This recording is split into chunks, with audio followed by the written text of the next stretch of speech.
The sound of the rain drowned out everything around. Streams of water ran down the windows, making Emma's house even more depressed and gloomy. She was sitting on the couch, clutching a list of outstanding bills.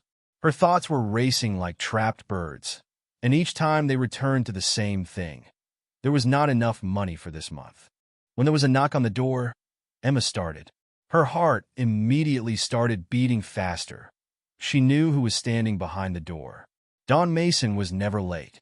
This man was the epitome of punctuality and control, and his arrival always resembled a thunderstorm from which there was no escape.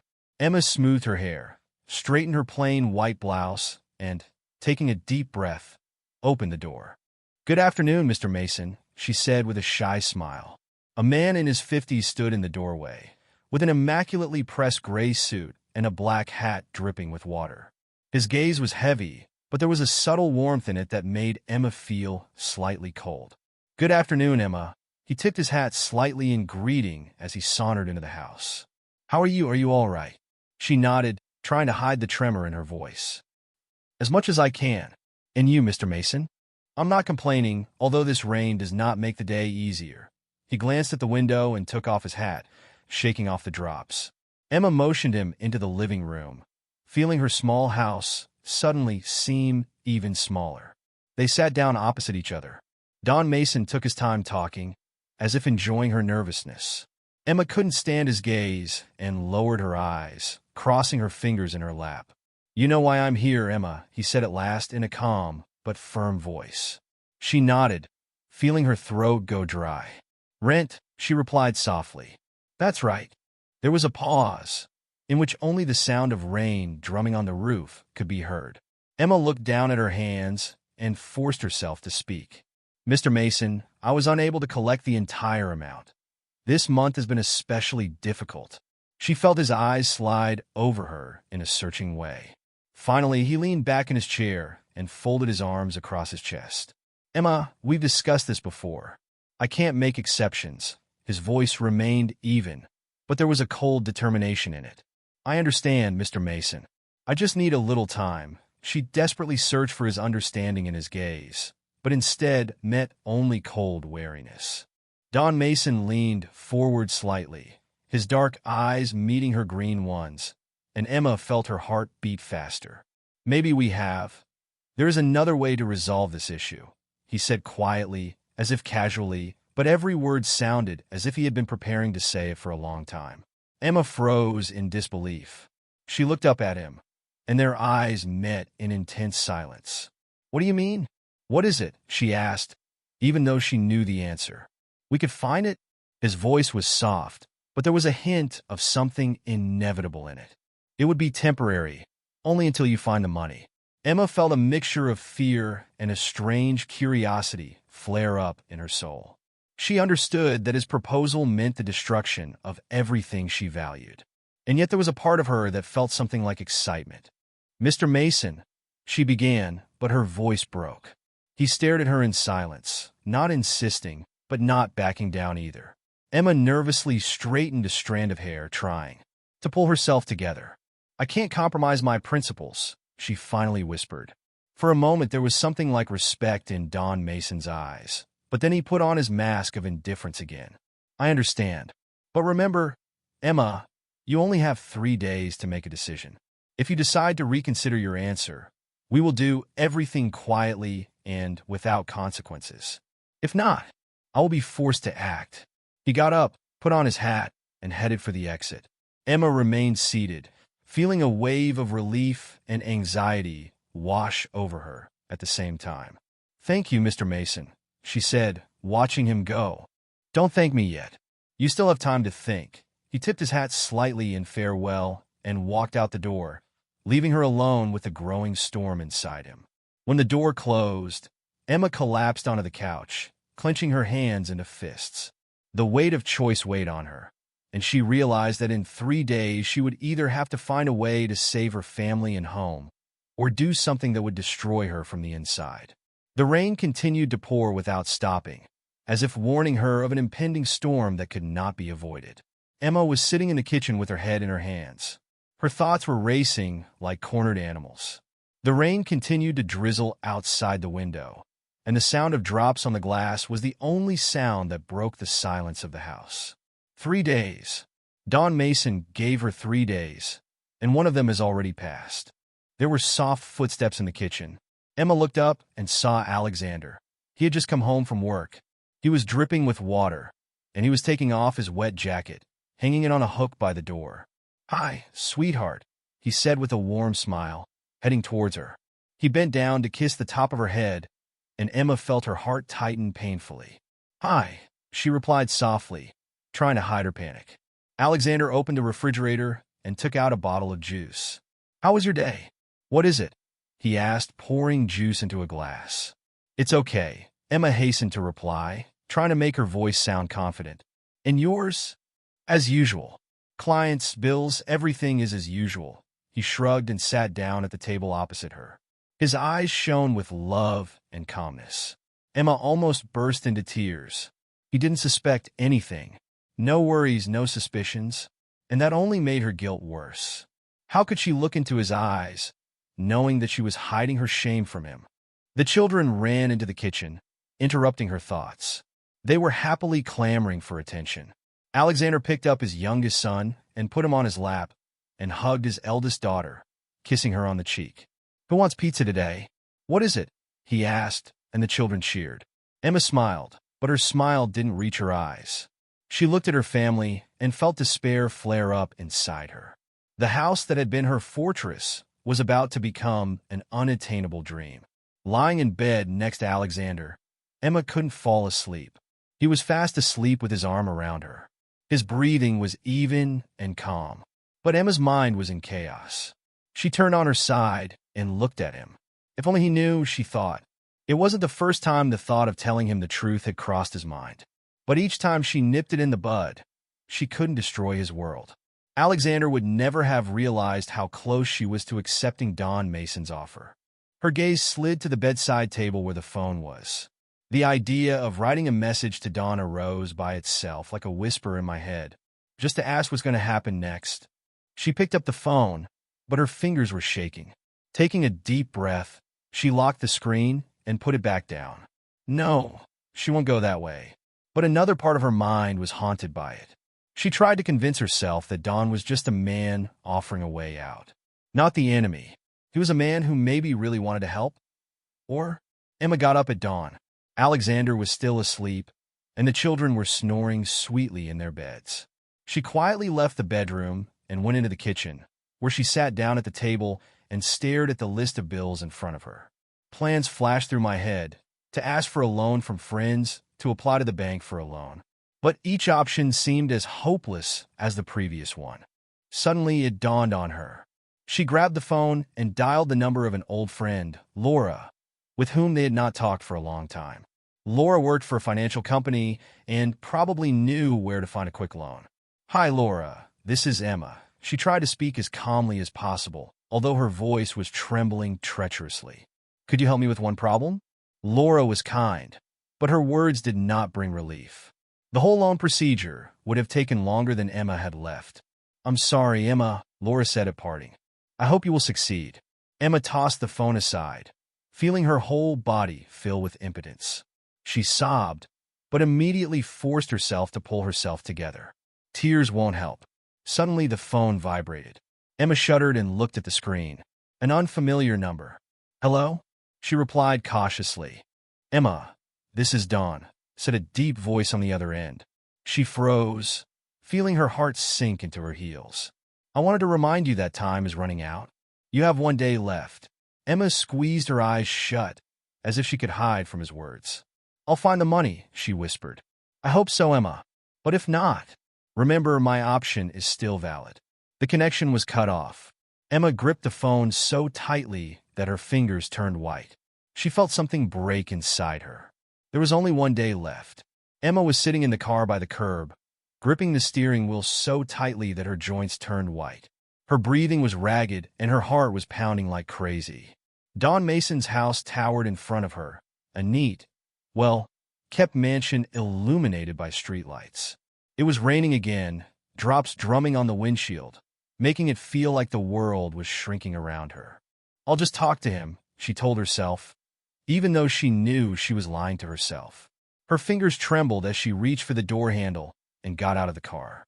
Every drop of rain falling on her face felt like a small pang of conscience, but Emma couldn't back down anymore.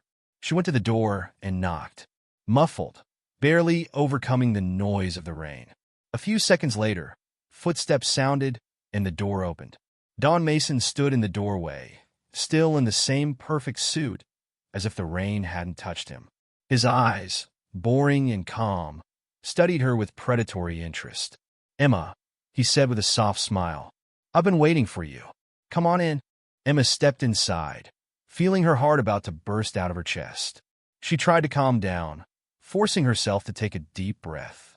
It was quiet and warm inside the house, and the dimmed light created a feeling of comfort, but this comfort was deceptive.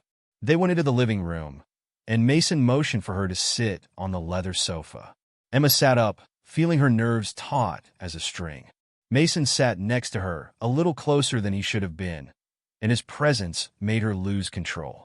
"I'm glad you came," he said calmly, his gaze lingering on her face a little longer than usual. "So you've thought about my offer?" Emma opened her mouth to reply, but couldn't find the words. She stared at him, feeling a strange mixture of fear and attraction flare up inside her.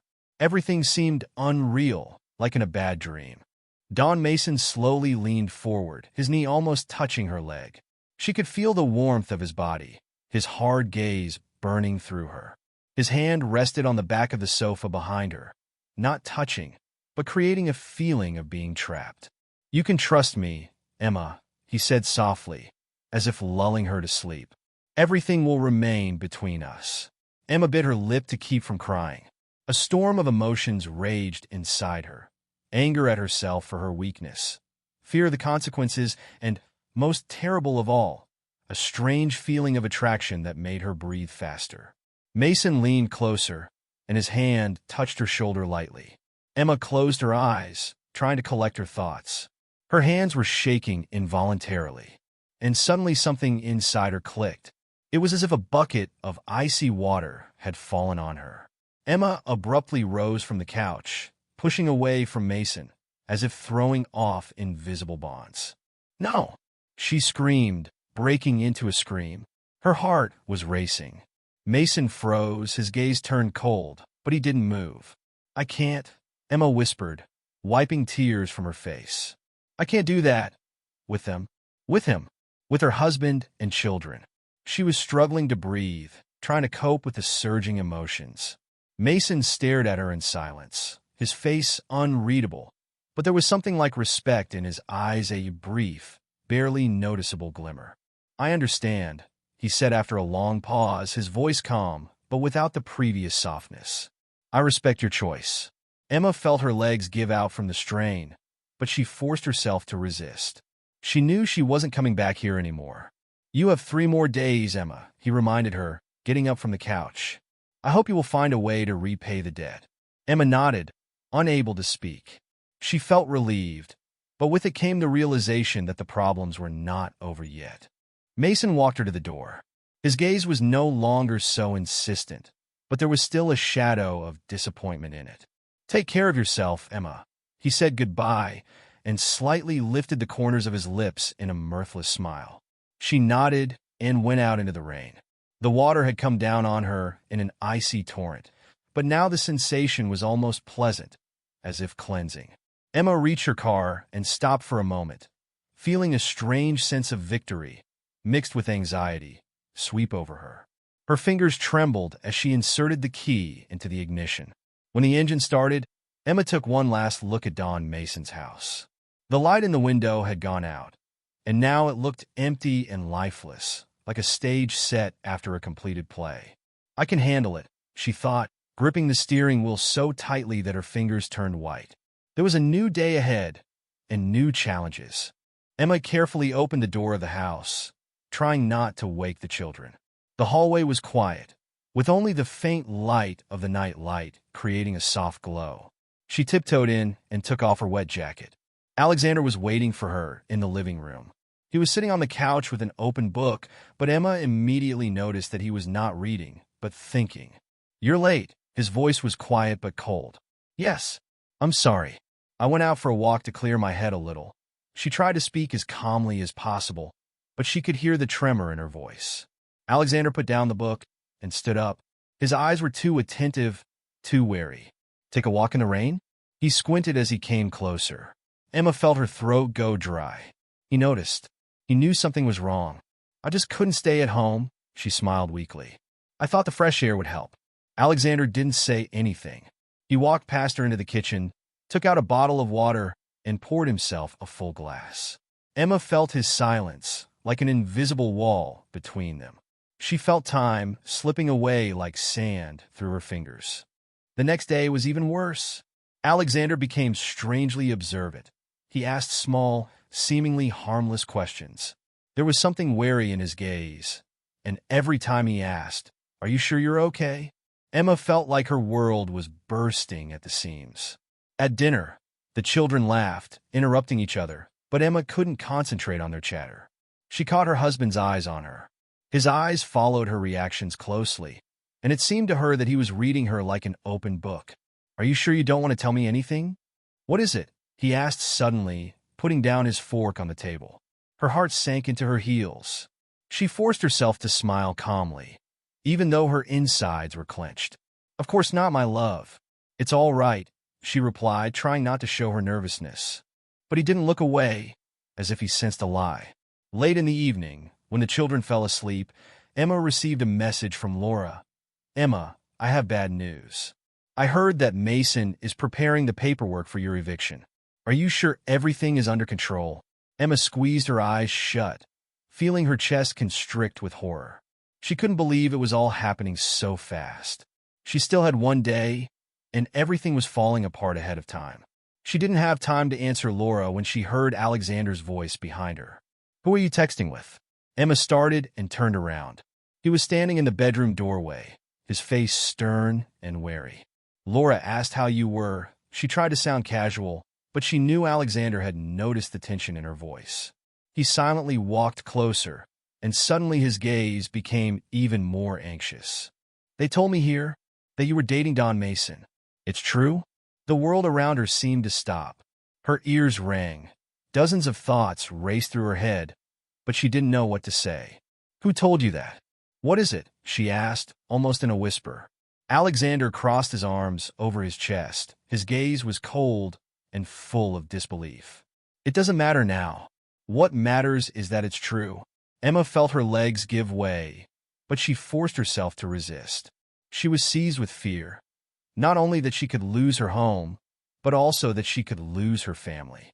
"I was trying to find a way out," she began, choosing her words with difficulty. "Don offered me an alternative, but I refused." Alexander stared at her in silence, his face unreadable.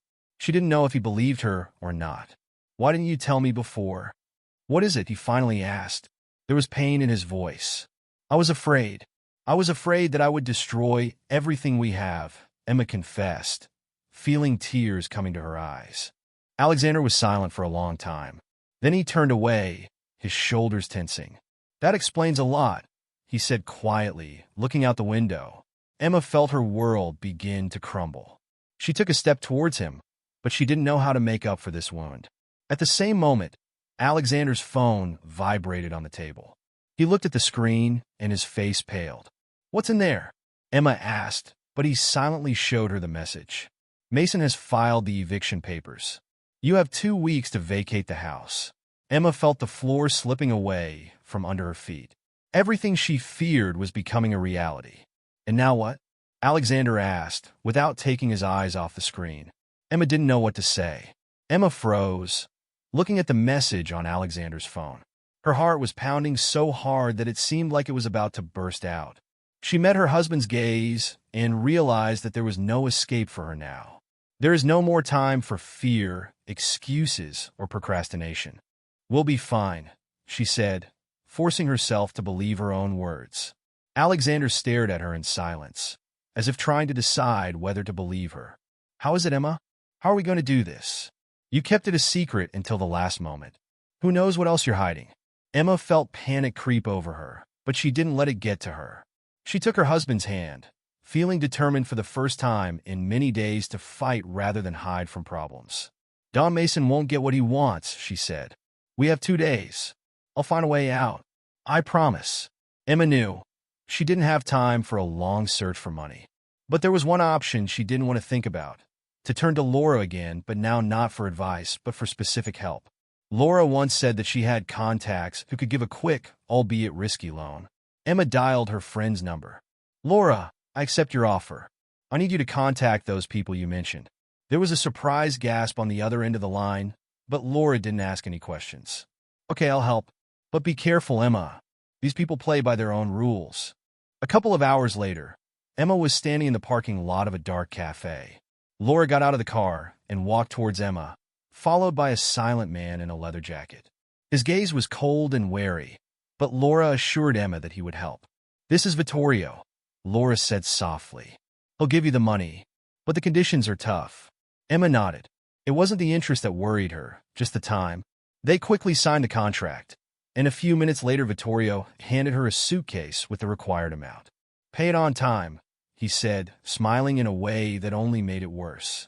Early the next morning, Emma rang Don Mason's doorbell. He opened it, and a flicker of surprise crossed his face when he saw the suitcase in her hands. Good morning, Mr. Mason, she said with cold determination in her voice. Here's the whole amount. Completely. Mason slowly raised his eyebrows, but then he smiled like a predator that had just had its prey ripped from its teeth. Impressive, he said, accepting the money. You surprised me, Emma. She didn't say anything, just turned around and walked to the car. When Emma returned home, Alexander was standing on the doorstep, as if waiting for her. There were more questions on his face than ever. It's over, she said softly, meeting his gaze. The house is safe. He looked at her carefully, then put his arm around her shoulders and hugged her to him. We'll manage, he whispered, though there was still a shadow of doubt in his voice. Emma knew that this fight would not be the last. There was a difficult path ahead, saving a marriage, restoring trust, and paying off a debt. But most importantly, she made a choice that allowed her to preserve her family and principles. Now she had to deal not only with external circumstances, but also with internal fears. But Emma was no longer alone. Alexander was there, and they were both ready to go all the way. And that's where today's story ends. If you liked it, don't forget to like it and leave a comment.